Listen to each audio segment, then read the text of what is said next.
Nginamukele namhlanje. Namuhla-ke sokhuluma ngokuhlukile sithi nje qabu qabu lapha siphendula umbuzo obuziwe kwicomment. Kanti nawe uyakwazi ukubuza bese impendulo yakho uyayithola-ke ngevidiyo. Uya-subscribe-a ukuze-ke izosheshe ifinyelele kuwena impendulo nge-notification. Khona-ke uthe ucela ukuchazelwa kabanzi ngokungeniswa kwedlozi, abanye bathi ukungeniswa kwedalwa ekhaya. Uthole ukuthi unokuphupha hlampe iy'nkomo zingaphandle kwekhaya. Ngasho ngathi lokho kubika ukuthi kuney'dalwa ey'dinga ukungeniswa. So useyabuza ukuthi kwenziwa kanjani umcimbi loyo. Ukungeniswa kwedlozi ekhaya kungenye yemicimbi evamisile nje ukuthi yenziwe. Njengoba bengishilo ukuthi mhlampe uba nesibonakaliso bese kuba ukuthi uyawenza. Kuye kuhluke-ke kodwa ngey'godi ngoba indlela esenza ngayo ayifani. Kanjalo nemicimbi siyenza ngey'ndlela ey'ngafani. Abanye bayenza-ke ngalokhu okubizwa kuthiwa iladi, bayenza njengeladi. Abantu-ke abangasekho siyazi ukuthi bayahlonishwa kakhulu ngoba kukholelwa ukuthiwa ibona abasixhumanisa-ke nomdali. Kukholelwa kakhulu-ke ekutheni-ke ukuze izinto y'hambe kahle emndenini kudingeka ukulungiswa noma-ke kulungiswe izinto nabantu abangasekho. Amaphupho-ke enye indlela futhi esisuke sixhumana ngayo njengoba bengishilo ukuthi hlampe-ke uba nesibonakaliso bese emva kwaleso sibonakaliso uyalandelela ukuthi kumele wenze njani bese uyenza. Ake sikhulume nganazi-ke izizathu zokwenza umcimbi wokungeniswa kwedlozi ekhaya. Izizathu. Umcimbi wokungeniswa kwedlozi ekhaya uyaye wenziwe-ke uma omunye womndeni ebe nephupho ngongasekho owasemndenini. Uma kuwukuthi-ke lo usewadlula emhlabeni uvela ephusheni ngokungaqondakaliyo. Utholukuthi-ke mhlampe-ke akangenile ekhaya.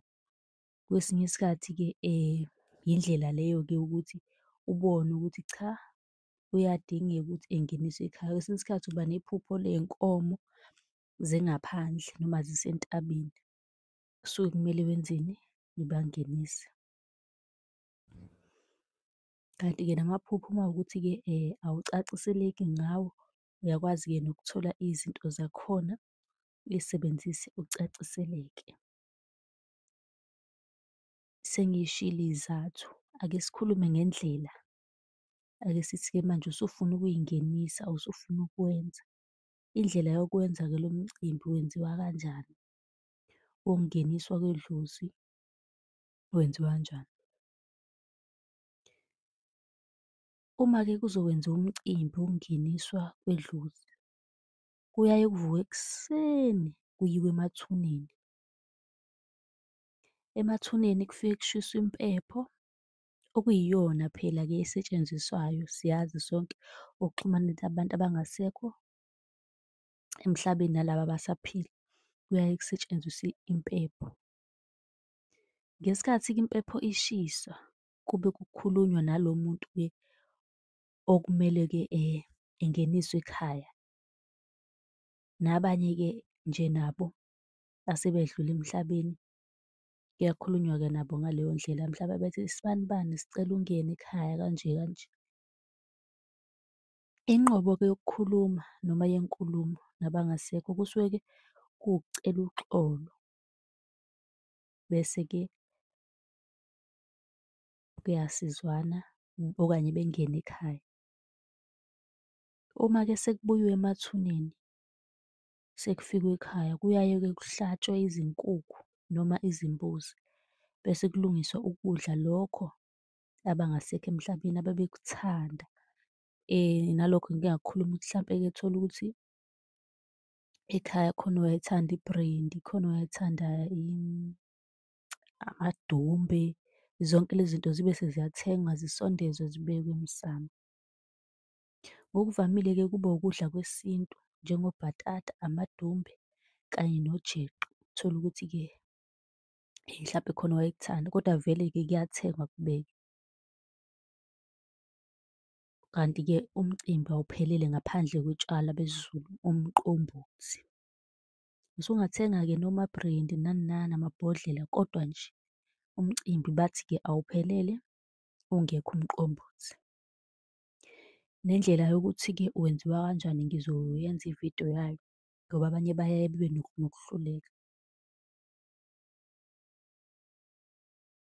Ukudla-ke lokhu okusuke kulungisiwe kuyaye sekubekwa, kubekwa lapha emsamo. Akuvumelekile-ke ukuthi kudliwe abantu bangaphandle. Lokho kudla kusuke kuzodliwa-ke amalunga omndeni kuphela.